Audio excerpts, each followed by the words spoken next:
Jean chapitre 3, nous lisons le verset 16.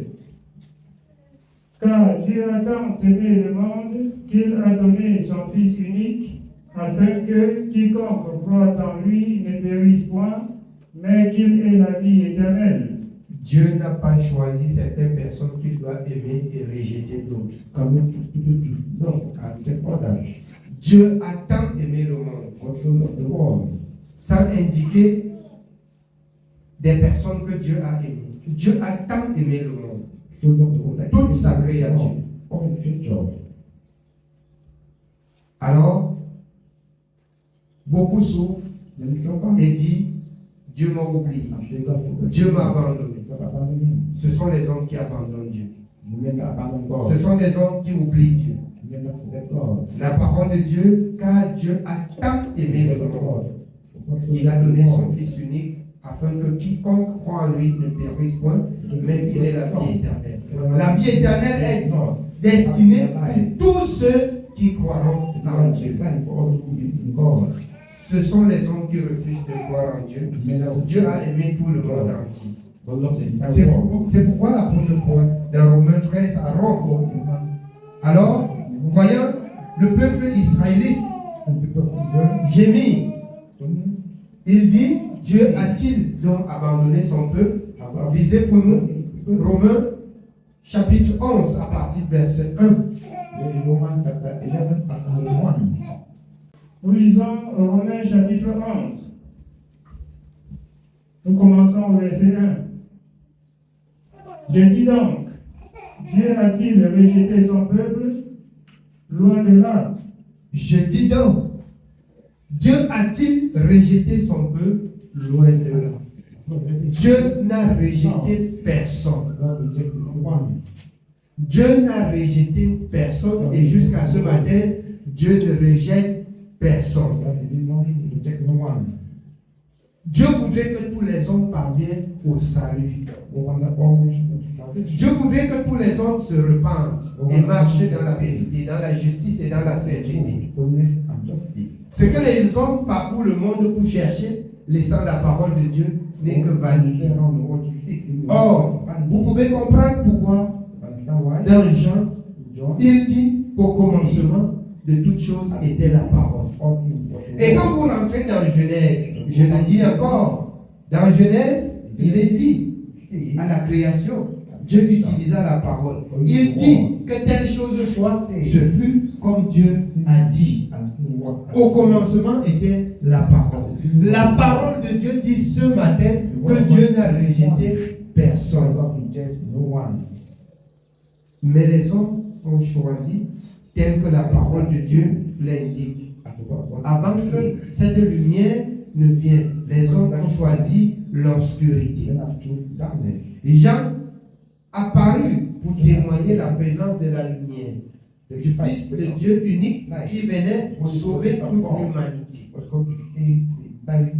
Dieu a tout planifié pour que tout être vivant trouve grâce à ses yeux. Pour que tout être vivant ait le salut. Dieu a tout planifié. Dieu n'a rejeté personne. Je ne voudrais plus entendre dans les oreilles, oh, Dieu ne me regarde plus, Dieu ne me voit pas. C'est toi qui as abandonné Dieu. Que chacun, comme a dit Jérémie dans Lamentation, que chacun se plaigne de ses propres péchés. Dieu n'a rejeté personne. Dieu n'a rejeté personne et jusqu'à ce matin, Dieu ne rejette personne. Si tu es troublé et tourmenté, l'Ecclésiaste, le psalmiste, dans Ecclésiaste 7,14 dit, réfléchis pour ta vie. Ta conduite n'est pas agréable à Dieu. Dieu n'approuve pas tes voies. Dieu n'accepte pas ce que tu fais. Et c'est à cause de ça que tu peux être troublé. Dieu n'a rejeté personne. Car Dieu a tant aimé le monde.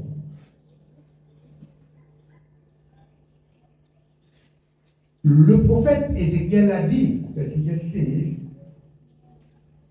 est-ce que Dieu condamne les païens? Est-ce que Dieu condamne les païens? Lui, que la parole indique qu'il est miséricordieux riche de bonté et plein de compassion. Non. Ce que Dieu veut, c'est que le païen change de conduite et vient écouter la parole de Dieu pour avoir la vie. Dieu n'a rejeté personne. Et c'est la question qui se pose de jour en jour. Au milieu des païens, au milieu des religieux et au milieu de même des enfants de Dieu. Vous pouvez trouver dans la parole de Dieu comme ça dans Genèse. Alors, qui? Caïn et Abel. Quand Dieu a approuvé l'offrande, Dieu a approuvé l'offrande d'Abel.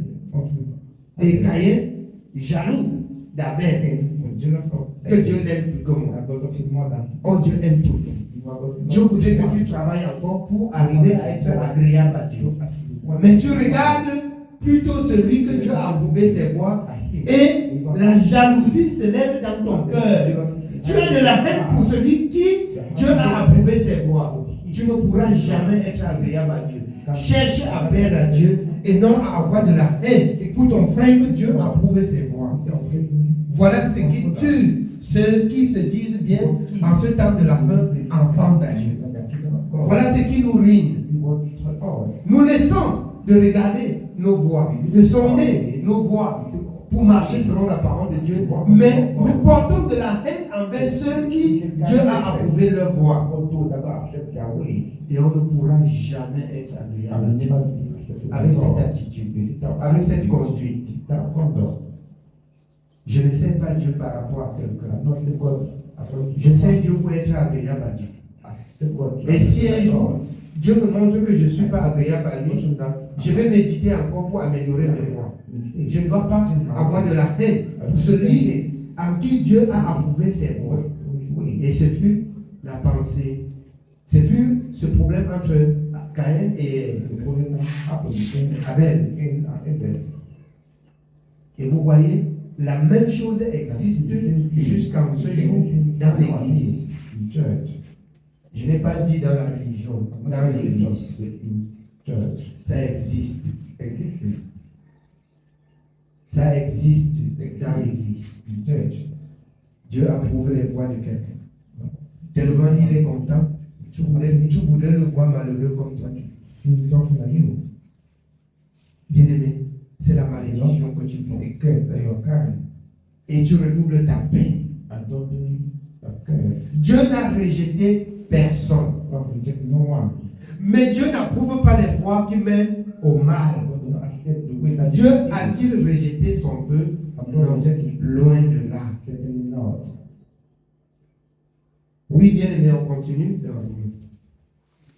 Nous sommes dans Romains chapitre 11 au verset 1. J'ai dit donc, Dieu a-t-il rejeté son peuple? Loin de là. Car moi aussi, je suis israélite de la postérité d'Abraham, de la tribu de Benjamin. Dieu n'a point rejeté son peuple. Amen. L'apôtre Paul dit que lui-même, il est israélite. Mais le voilà choisi par Dieu pendant que les autres pleurent que Dieu les a rejetés.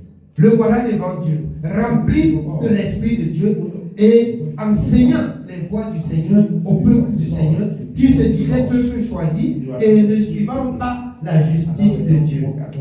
Il pleure que Dieu les a abandonnés. Il dit lui aussi il est israélite.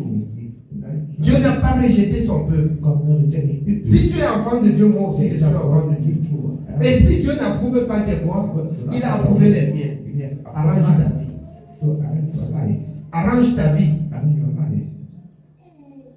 Oui, bien aimé. Dieu n'a point rejeté son peuple qu'il a connu d'avance. Ne savez-vous pas ce que l'Écriture rapporte d'Élie quand il adressa à Dieu cette plainte contre Israël? Seigneur, ils ont tué tes prophètes, ils ont renversé tes autels. Je suis resté moi seul et ils cherchent à m'ôter la vie. Mais quelle réponse Dieu lui fait-il? Je me suis réservé 7000 hommes qui n'ont point fléchi des genoux devant Baal. Dieu s'est réservé 5000 hommes qui n'ont point fléchi les genoux devant Baal. Certainement, si d'autres ont péri, ils ont laissé la scène à l'ennemi. Mais Dieu a réservé. Si tout le monde pêche à l'église, refuse de pécher contre Dieu pour être celui-là sur qui Dieu doit porter son regard, et que par toi, son nom et sa renommée doivent être connus dans le monde entier. Je me suis réservé 5000 hommes. Alors, personne de ceux que Dieu a réservés ne pouvait être touché. Ne pouvait être touché. Je voudrais ce matin t'exhorter à travailler de façon à être agréable à Dieu. Si bien que si on venait détruire le peuple de Dieu, tuer le peuple de Dieu, que tu sois celui-là que Dieu met en réserve pour son nom. Que tu sois celui-là que Dieu met en réserve. Si on dirait que ce matin on doit tuer tous les enfants de Dieu, travaille ta vie de façon à être réservé, protégé et caché par Dieu.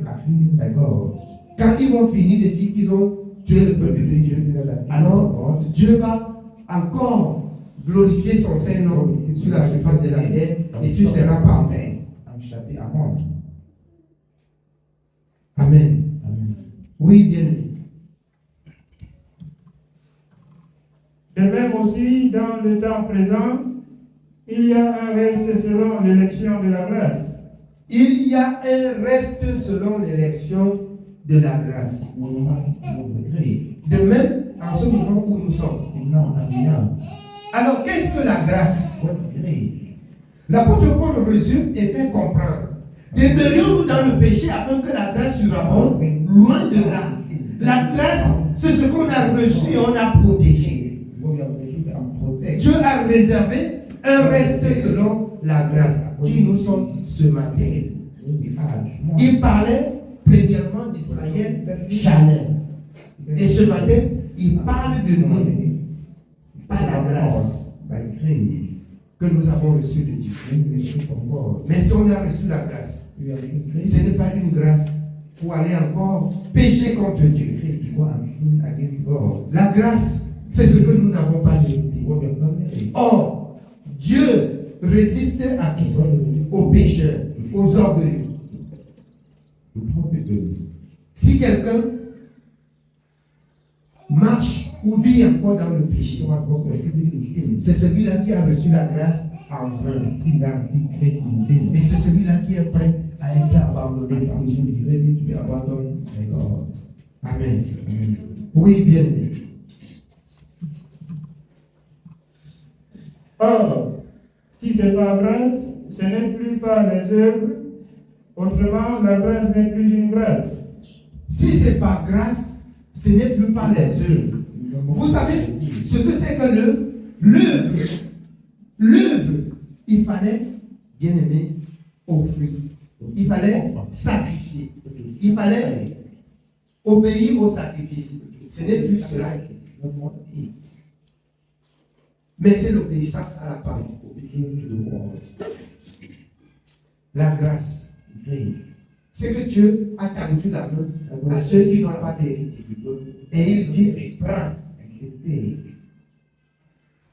On ne te donne pas un poisson vivant. Tu vas laver, bien aimé, dans l'océan. Ça va partir. Et tu ne peux pas rentrer dans l'océan pour chercher. Que chacun réfléchit pour ça. Si vous recevez la grâce de Dieu, ne recevez pas la grâce de Dieu en vain. Protégeons, comme la parole de Dieu l'indique dans le livre de Somme, protégeons la parole de Dieu, la grâce que nous avons reçue. Marchons dans la sainteté. Soyons fidèles dans l'œuvre que Dieu nous a confiée. C'est de ça qu'il est question. Oui, bien aimé. Et si c'est par les œuvres, ce n'est plus une grâce. Autrement, l'œuvre n'est plus une œuvre. Quoi donc? Ce qu'Israël cherche, il ne l'a pas obtenu, mais l'élection l'a obtenu, tandis que les autres ont été endurcis, selon qu'il est écrit.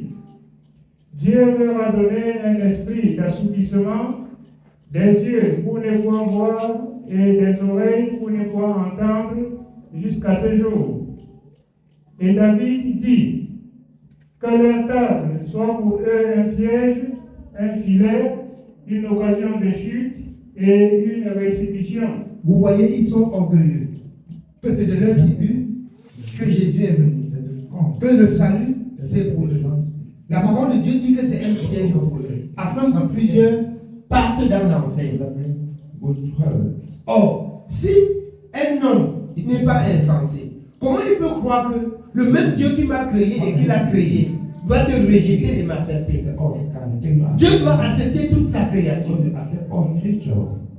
Nous n'avons pas été créés par les animaux, mais nous avons été créés par le même Dieu qui a créé la race d'Israël.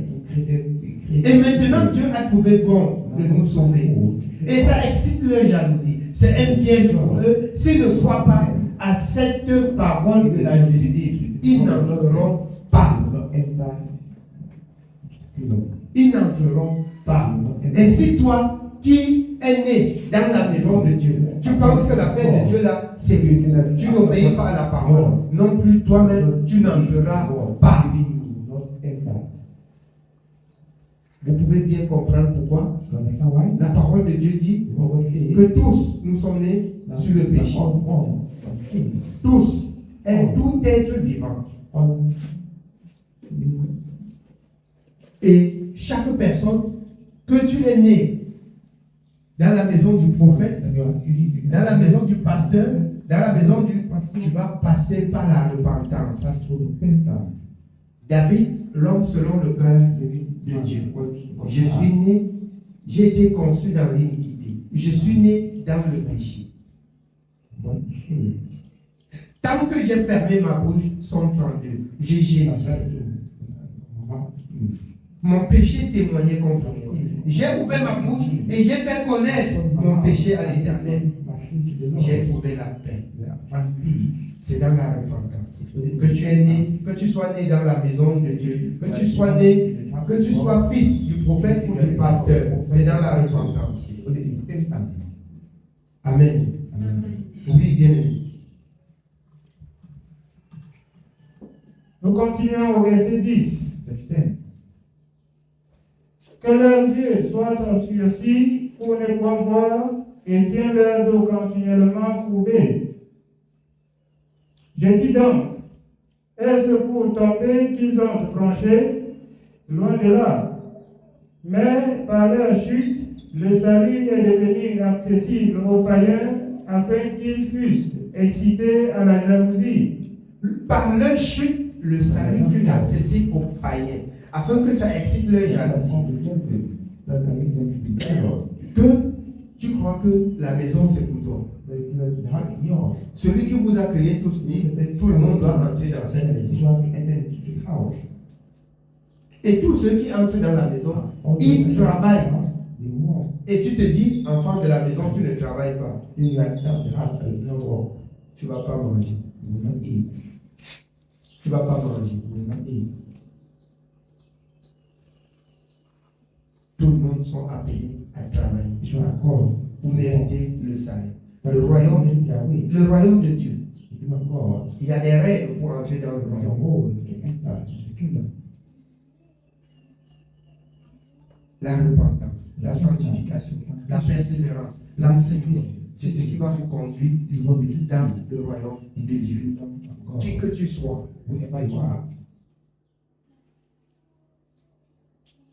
qui que tu sois, oui, bien aimé.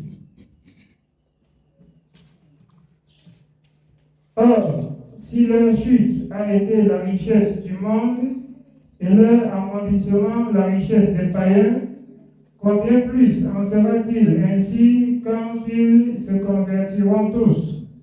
Et s'ils se convertissent maintenant tous pour obéir à la parole de Dieu, mais bien aimé, il faut que vous travaillez aussi beaucoup pour être accepté par Dieu. Je dis ici parce que d'aucuns pensent Il y a les moindres fautes que Dieu va tolérer pour faire entrer les autres. C'est faux. J'ai toujours pris l'exemple dans le livre de Nombre. Quand le peuple d'Israël devait entrer à Canaan, tous ceux qui étaient âgés de moins de 20 ans, ce sont eux qui sont entrés. Mais plus de 20 ans, il n'y a que Josué et Caleb. Parce que d'autres avaient servi Dieu, mais pas pleinement. Et Dieu a mis la ligne qu'ils ne vont pas franchir pour entrer. Ce serait ainsi le royaume de Dieu. Si vous voulez, venez vous balader à l'église. Le jour du résultat, ce seront des pleurs. Ce seront des pleurs. Amen. Oui, bien aimé. Je vous le dis à vous, païens, en tant qu'apôtre des païens, je suis. Je glorifie mon ministère afin que, s'il est possible, d'exciter la jalousie de ceux de ma race et d'en sauver quelques-uns. S'il est possible d'exciter la jalousie de ceux de sa race israélite afin de sauver quelques-uns, parce qu'ils font le dos rond. J'ai dû entendre quelqu'un qui dit ici qu'il supportait Israël parce que Israël c'est le peuple de Dieu. J'ai dit encore que celui-ci est insensé parce qu'on ne parle plus de ce qui est chair. On ne combat plus selon la chair. Le combat désormais est spirituel. Si tu es israélite et que tu n'as pas fait ce que Dieu a dit, tu es païen. Tu es païen. Même si tu es israélite et que tu n'as pas fait ce que le Seigneur a recommandé dans l'évangile, tu es païen. Amen. Oui, bien. Car si leur rejet a été la réconciliation du monde, que sera leur réintégration, sinon une vie d'entre les morts? Or, si les prémices sont saintes, la masse l'est aussi. Et si la racine est sainte, les branches le sont aussi. Mais si quelques-uns des branches ont été retranchés, et si toi, qui étais un olivier sauvage, tu as été hanté à leur place et rendu participant de la racine et de la graisse de l'olivier, ne te glorifie pas au détriment de ces branches. Si tu te glorifies, sache que ce n'est pas toi qui portes la racine, mais que c'est la racine qui te porte. Tu diras donc, les branches ont été retranchées afin que moi je fusse hanté. Cela est vrai. Elles ont été retranchées pour cause d'incrédulité, et toi, tu subsistes par la foi. Ne t'abandonne pas à l'orgueil, mais crains. Car si Dieu n'a pas épargné les branches naturelles, il ne t'épargnera pas non plus. Considère donc la bonté et la sévérité de Dieu. Sévérité envers ceux qui sont tombés et bonté de Dieu envers toi si tu demeures ferme dans cette bonté, autrement tu seras aussi retranché. Amen. Bien-aimé, considérez la bonté de Dieu, la sévérité de Dieu de même quand il reprend. Parce que quand Dieu reprend, il arrive que certains disent que non, il faut qu'on tolère. Je vous dis en toute vérité, vous ne connaissez pas la justice de Dieu. Vous ne connaissez pas la justice de Dieu. Ce que Dieu a dit, il faut rester dans ce qu'il a dit. Jusqu'à ce que, si Dieu lève la sentence sur quelqu'un, alors, bien aimé, taisez-vous et que Dieu parle. Jusqu'à ce que Dieu lève la sentence. Et s'il lève la sentence, un homme peut s'opposer, il va écoper. Il va écoper. Pensez-vous que Dieu ne parle plus? Dieu parle. Dieu agit. Si quelqu'un est debout, qui prend garde de tomber, c'est la vérité. Si quelqu'un est en joie, qui conseille l'autre, ce qui fait sa joie, c'est parce qu'il a obéi à la parole de Dieu. Si quelqu'un est attristé, conseillez-le de même. C'est parce qu'il a agi pas selon la justice, et la tristesse le remplit. On ne doit pas se glorifier. Amen. Oui, bien aimé. Nous continuons au verset 23. Eux de même, s'ils ne persistent pas dans l'incrédulité, ils seront hantés, car Dieu est puissant pour les hanter de nouveau. Si toi, tu as été coupé de l'olivier naturellement sauvage et hanté, contrairement à ta nature, sur l'olivier franc, à plus forte raison, eux seront-ils hantés selon leur nature sur leur propre olivier. Car je ne veux pas, frères, que vous ignoriez ce mystère, afin que vous ne vous regardiez point comme sages.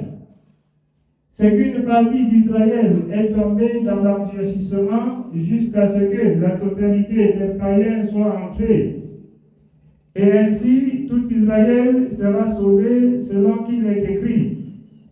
Le libérateur viendra de Sion, et il détournera de Jacob les impiétés. Et ce sera mon alliance avec eux lorsque j'ôterai leurs péchés. Amen. Alors, Dieu, quand il tourne de l'impiété, c'est l'enseignement et l'obéissance. Il te dit comment tu dois marcher, et toi tu es appelé à obéir, comme il te parle, comme il t'enseigne. Jésus vient détourner le peuple de leurs iniquités. Pour ceux qui obéissent, pour ceux qui acceptent de faire la volonté. Alors, il dit, si vous allez dans le chapitre 12, à partir du verset 1, nous continuons dans Romains 12, à partir du verset 1. Il est écrit, je vous exhorte donc, frères, par les compassions de Dieu, à offrir vos corps comme un sacrifice vivant, saint, agréable à Dieu, ce qui sera de votre part un culte raisonnable. Voilà le culte que Dieu vous appelle à l'offrir. Un culte raisonnable. C'est de marcher dans la sainteté. C'est de garder vos corps, bien aimés, dans la sainteté. C'est de donner son attention à la parole de Dieu pour ne pas pécher contre Dieu. Et là, vous serez agréable à Dieu. Puis on continue, bien aimé. Nous continuons au verset 2. Ne vous conformez pas au siècle présent, mais soyez transformés par le renouvellement de l'intelligence, afin que vous discerniez quelle est la volonté de Dieu, ce qui est bon, agréable et parfait. Voilà ce que le croyant doit faire. La conformité au siècle présent, c'est tout ce qui est dehors.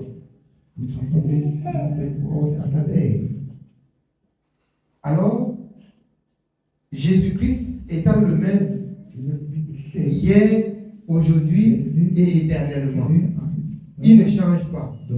Mais le monde se modernise de jour en jour. Et vous avez pour modèle la parole de Dieu. Vous n'allez pas entrer dans le siècle présent, dans la modernisation présente. Quand on parle de modernisation présente, c'est ce qui ne loue pas Dieu. Il y a un exemple du siècle présent, la modernisation, c'est le téléphone portable. Mais si vous utilisez le téléphone portable de façon à ne pas glorifier Dieu, vous péchez contre Dieu. Pour ceux qui partent dans le téléphone pour regarder les interdits, c'est mauvais, c'est le siècle présent. Pour ceux qui veulent s'habiller comme des prostituées dehors, c'est le siècle présent. Le vêtement a existé depuis les siècles. Mais Dieu indique comment vous deviez vous habiller.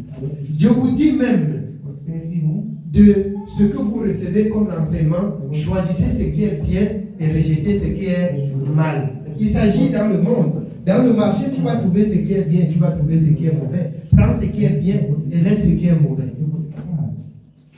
Amen. Oui, bien aimé.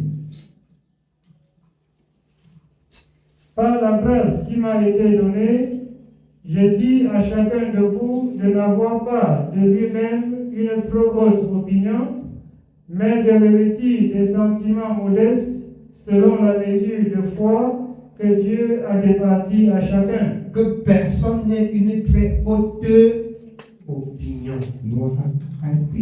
C'est-à-dire sa pensée d'interpréter la parole.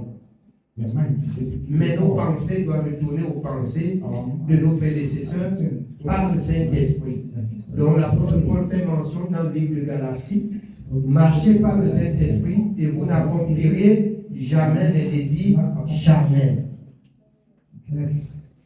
Si vous rentrez dans des sentiments qui étaient dans les apôtres, c'est que le Saint-Esprit va vous conduire dans la justice de Dieu. Amen.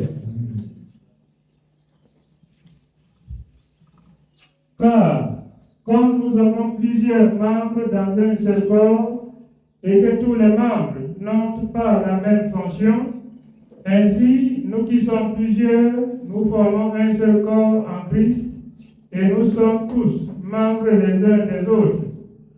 Tous, nous sommes membres les uns les autres. Les membres du corps, chaque membre dans le corps est utile pour le corps. Si tu es le bras pour l'église, utilise le bras là pour servir l'église. Si tu es la tête pour l'église, utilise la tête là pour réfléchir pour l'église. Si tu es le pied pour l'église, utilise le pied là pour être utile à l'église. Ça veut dire chaque personne que Dieu a appelée, a accordé son esprit, a un rôle à jouer dans l'assemblée. Quel est ton rôle? Quel est ton travail pour Dieu? Chaque personne doit être utile. L'autre, c'est que si je ne vais pas à l'église, on va dire, oh, le serviteur va bavarder. Non. Eh bien, tu sais Dieu pour le serviteur ou tu sais Dieu pour toi-même? Tu es utile à Dieu ou tu es utile au serviteur? Chaque personne doit se donner entièrement à Dieu.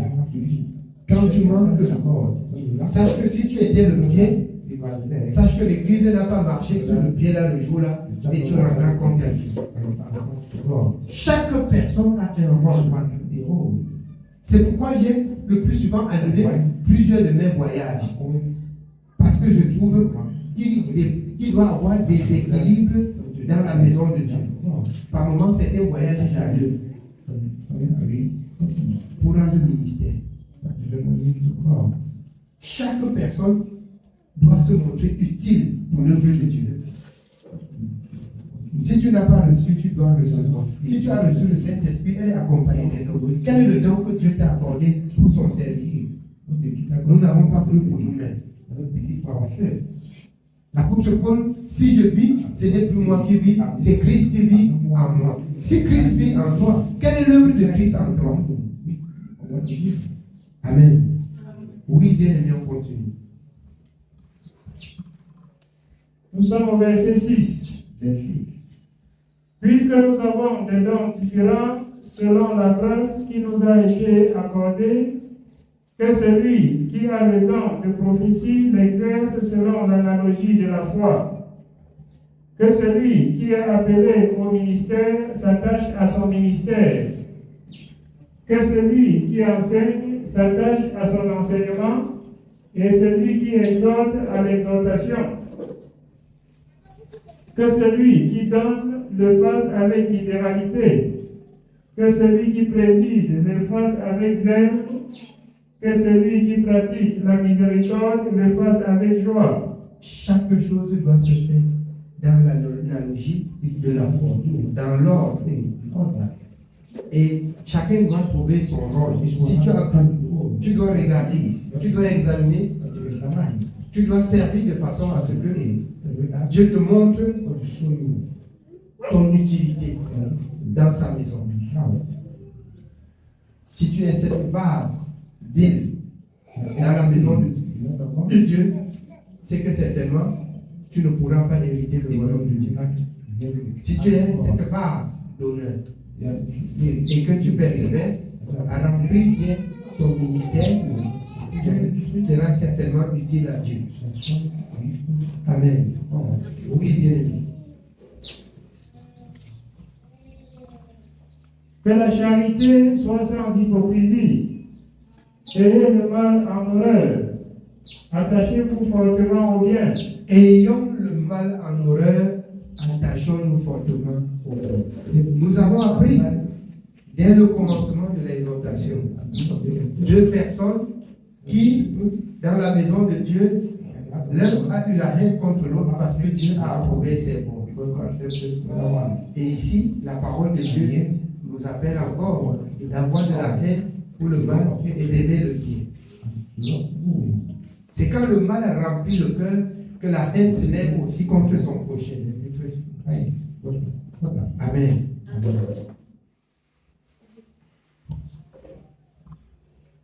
Par amour fraternel, soyez pleins d'affection les uns pour les autres. Soyons pleins d'affection les uns pour les autres, afin de ne pas avoir de la haine, comme entre deux frères, Abel et Caïn. Et si cet amour nous gagne, bien aimé, le mal va disparaître. Les ténèbres, quand il y a la présence de la lumière, les ténèbres d'ici, elles disparaissent. Si l'amour remplit ton cœur, la haine va aussi s'écarter de ton cœur. Mais si tu remplis ton cœur de la haine, l'amour aussi va disparaître et tu vas rester esclave du péché afin que s'accomplisse cette parole. Chacun est esclave de ce qui a triomphé de lui. Si tu laisses le mal gagner ton cœur, tu dois être esclave au mal. Et voilà comment tu vas être détaché du bien que Dieu a dit dans sa parole. Amen. Oui, bien aimé. Par honneur, usez de prévenance réciproque. Ayez du zèle et non de la paresse. Soyez fervents d'esprit. Servez le Seigneur. Réjouissez-vous en espérance. Soyez patients dans l'affliction. Persévérez dans la prière. Vous voyez aux besoins des saints. Exercez l'hospitalité. Bénissez ceux qui vous persécutent. Bénissez et ne maudissez pas. Voilà la parole de Dieu. Bénissez ceux qui vous persécutent. Bénissez et ne maudissez pas. Certains vont vous maudire. Certains vont vous regarder mal. Mais vous, à votre tour, n'agissez pas de même. Car le Seigneur dit dans Romains 13, 8, nous lisons le chapitre 13 au verset 8.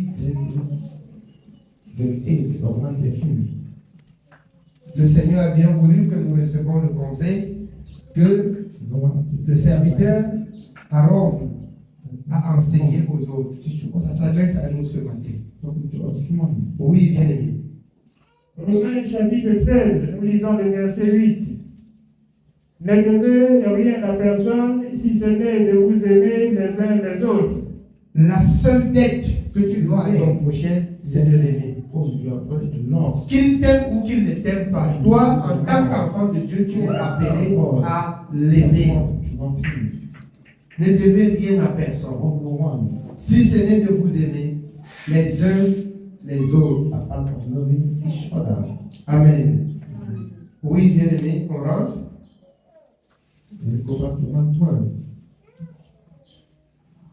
Nous continuons dans Romains chapitre 12.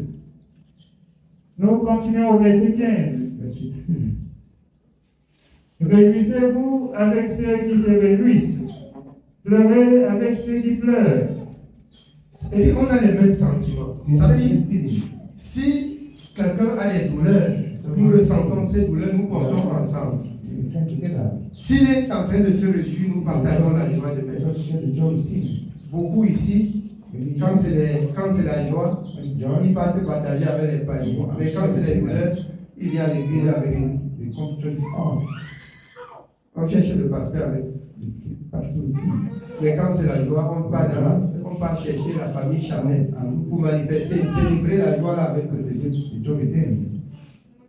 Quand c'est ce qui est mauvais, oh serviteur, s'il a voyagé, Dieu fait qu'il rentre.